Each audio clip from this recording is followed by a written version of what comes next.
সবার উদ্দেশ্যে একটা কথা বলি।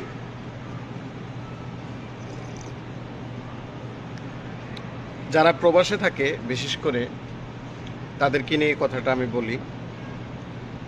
তো আসলে বিশেষ করে হচ্ছে যে কথাটা, প্রবাস প্রবাসে যারা আছে তাদের কাছে মোটামুটি টাকা পয়সা একেবারে নাই, এটাও ঠিক না, আবার বেশি আছে তাও না।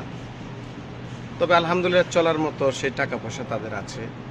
ইচ্ছা করলে তারা সব শখ কিন্তু এই প্রবাসের মাটিতে উড়াতে পারে। তো আসলে কি জানেন, সবচেয়ে সত্য কথা হচ্ছে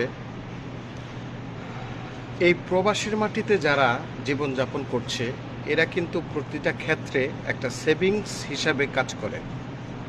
তো সেভিংসটা কিন্তু তার জন্য নয়, তার ফ্যামিলির জন্য। যেমন ধরেন, এদেশে যদি কেউ সকালে নাস্তা করে আপনার মোটামুটি চা কফি কিংবা পরোটা ভাজি কিংবা ডিম দিয়ে খেলে হাইস্ট 5 রিয়াল, বাংলা টাকা হচ্ছে 150 টাকা কিংবা 160 টাকা।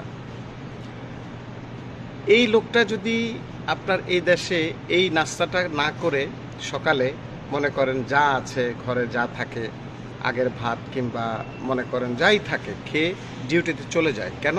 এই 5 টাকা যেন তার খরচ না হয়, কিংবা আগের দিন রাতে এটা তার নলেজে থাকে যে আমি সকালে কি খাবো এবং দুপুরে কি খাবো, যেন তার একটা টাকা খরচ না হয়। অথচ এই লোকটা দেশে যখন যায় তখন কিন্তু এই 160 টাকা তার পক্ষে খরচ করা কোনো বিষয় না। অথচ ওই লোকটি যখন বিদেশে থাকে তখন কিন্তু এটা অনেক চিন্তা করে। সে চিন্তা করে যে আমি যদি 5 টাকার সাথে আরও 2 টাকা অ্যাড করি তাহলে আমার দেখা গেছে যে 1 কেজি মাছ কিংবা 1 কেজি মুরগির মাংস আমি কিনতে পারবো। তো সেক্ষেত্রে আমার 3 দিন চলবে, এটা হিসাব করে। তো অনেক সময় দেখা গেছে যে এই সমস্ত হিসাব কিতাব করে কিন্তু সে টাকাগুলি যখন বাঁচিয়ে একটা টাইমে কিন্তু সে তার ফ্যামিলিতে সেটা দেয়। তো ফ্যামিলি ভালো মতো চলে। তো প্রবাসে যারা আছে এরা কিন্তু একটু কৃপণ হয়, এটা অনেকের ক্ষেত্রে কিংবা অনেকের কাছে মনে হয়। আসলে প্রবাসে যারা আছে এরা কৃপণ না, এরা হচ্ছে যে একজন যোদ্ধা। এরা নিজের সাথে যুদ্ধ করে পরিবারকে ঠিক রাখার জন্য, পরিজনকে ঠিক রাখার জন্য।